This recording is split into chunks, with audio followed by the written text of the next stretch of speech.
Hola amigos, nuevamente por acá. En el nombre del Padre, del Hijo y del Espíritu Santo. Amén. Dios te salve María, llena eres de gracia. El Señor está contigo. Bendita tú eres entre todas las mujeres, y bendito es el fruto de tu vientre Jesús. Santa María, Madre de Dios, ruega por nosotros los pecadores, ahora y en la hora de nuestra muerte. Amén. Oremos también por las intenciones del Papa León XIV, por las intenciones de mi obispo Neri Menor Vargas y por las intenciones de todos los santos sacerdotes del mundo entero. También oremos por aquellos niños que se han quedado huérfanos de padre y madre por la guerra, por los niños de China y por las niñas de India que son intercambiadas por una vaca. Los padres más que todo intercambian a sus hijas por una vaca y las niñas tienen 13 años y se las dan a hombres mayores. Las intercambian por una vaca. Oremos por aquellas niñas que son intercambiadas como si fueran un producto. En el nombre del Padre, del Hijo y del Espíritu Santo. Amén. Lucas 20. Uno de esos días estaba en el templo enseñando al pueblo y les anunciaba la buena nueva. En eso llegaron los jefes de los sacerdotes y los maestros de la ley con algunos jefes de los judíos y le hablaron en estos términos: dinos, ¿con qué derecho haces estas cosas? ¿Quién te ha dado la autorización? Él les contestó: yo también les voy a hacer una pregunta. Díganme, cuando Juan bautizaba, ¿lo hacía mandado por Dios o era cosa de hombres? Ellos pues reflexionaron: si contestamos que el bautismo de Juan era cosa de Dios, él nos dirá: ¿y por qué no creyeron en él? Y si respondemos que era cosa de hombres, todo el pueblo nos apedreará, pues están convencidos de que Juan era un profeta. Por eso le contestaron que no sabían. Y Jesús les dijo: yo tampoco les diré con qué derecho hago estas cosas. Los trabajadores asesinos. Luego comenzó a contar al pueblo este ejemplo: un hombre plantó una viña, después la arrendó a unos trabajadores y partió al extranjero por largo rato. A su debido tiempo envió un servidor donde los trabajadores para que le entregaran la parte de la cosecha que le correspondía. Pero los trabajadores, después de golpearlo, lo echaron con las manos vacías. Mandó después a otro servidor, pero también a este le pegaron, lo insultaron y lo echaron con las manos vacías. Envió aún a un tercero, al que también lo hirieron y lo echaron afuera. El dueño de la viña se dijo entonces: ¿qué hacer? Voy a enviar a mi hijo muy querido, a lo mejor lo respetarán. Pero al verlo, los trabajadores se dijeron unos a otros: este es el heredero, matémosle y nos quedaremos con la herencia. Lo arrojaron, pues, fuera de la viña y lo mataron. Ahora bien, ¿qué les hará el dueño de la viña? Vendrá, hará morir a esos trabajadores y entregará la viña a otros. En este momento los oyentes dijeron: ni Dios lo quiera. Jesús, fijando su mirada en ellos, les dijo: ¿qué significan estas parábolas, estas palabras en la Escritura? La piedra que rechazaron los constructores, esta es ahora la piedra principal. Quien caiga en esta piedra se quebrará y será aplastado aquel al que le caiga encima. Los maestros de la ley y los jefes de los sacerdotes hubieran querido detenerlo en ese momento, pero temieron al pueblo, pues comprendieron que Jesús había contado ese ejemplo para ellos. Abro paréntesis, porque la piedra angular, la piedra que desecharon los constructores, es Jesús mismo. ¿Quiénes lo desechan? Los mismos judíos.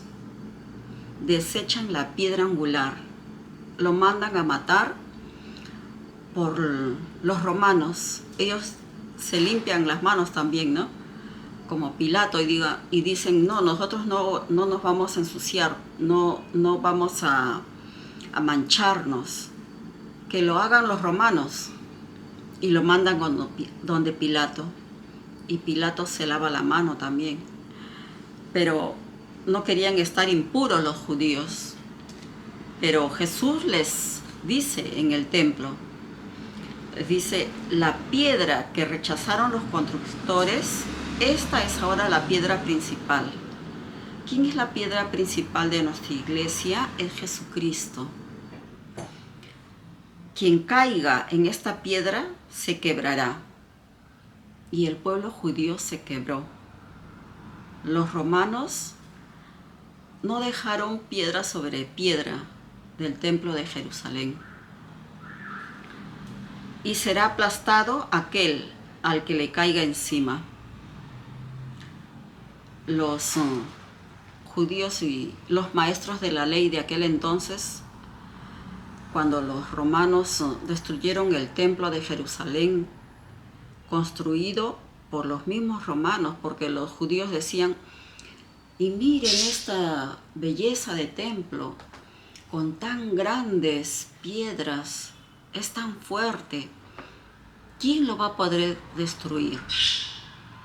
Si los mismos romanos habían mandado a hacer el templo de los judíos con Herodes el Grande, aunque ellos, los judíos, no lo querían, pero Herodes, por ganarse al pueblo judío, mandó a construir el templo.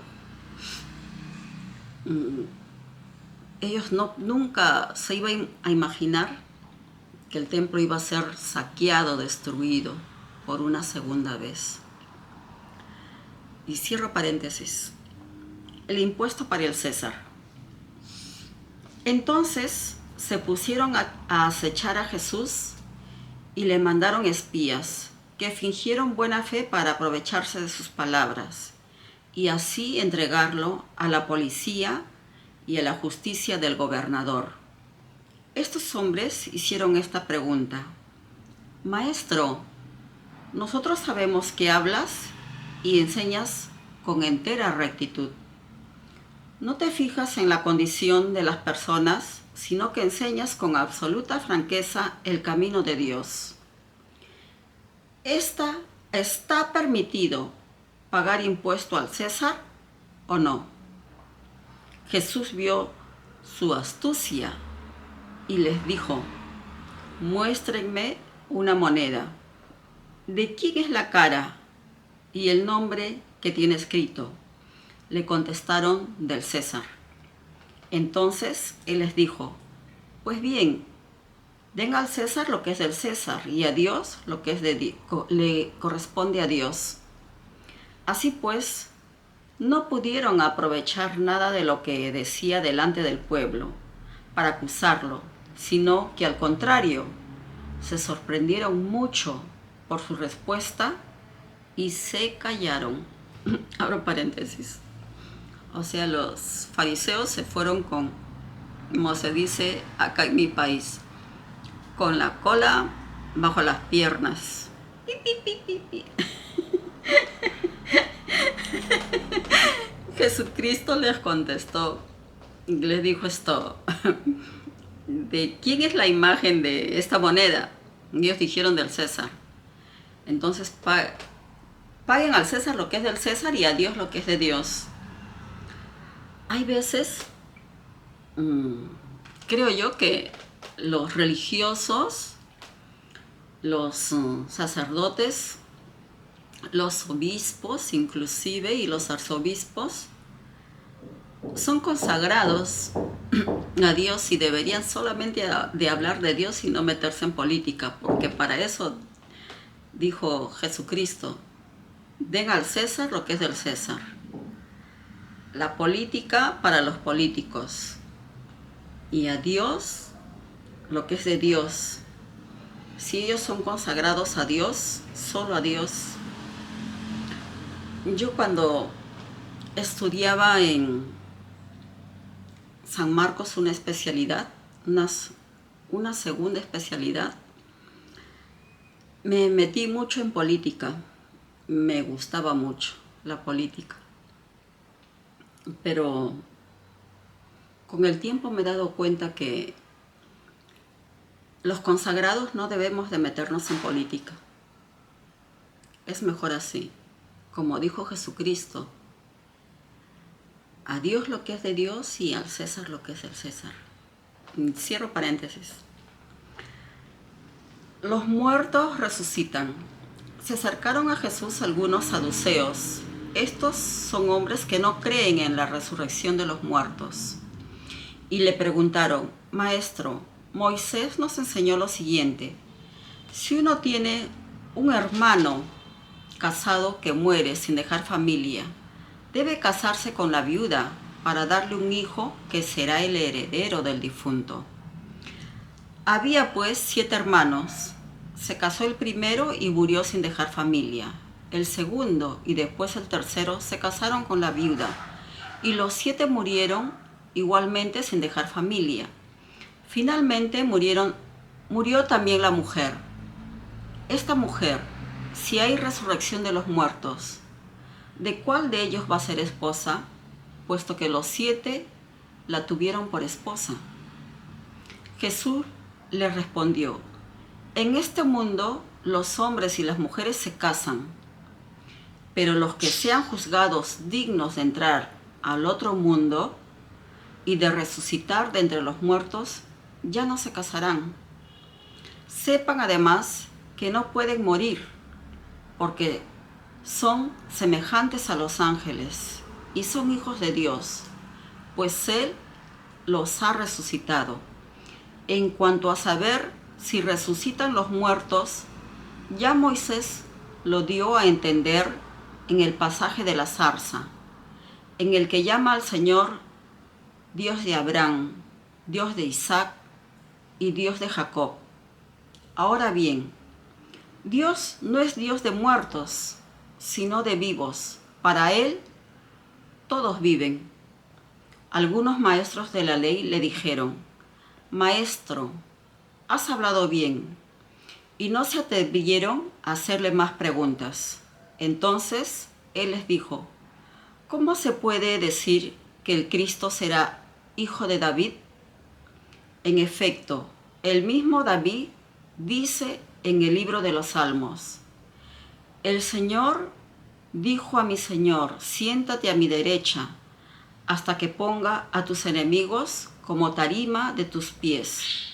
David lo llama Señor. ¿Cómo entonces puede ser hijo suyo?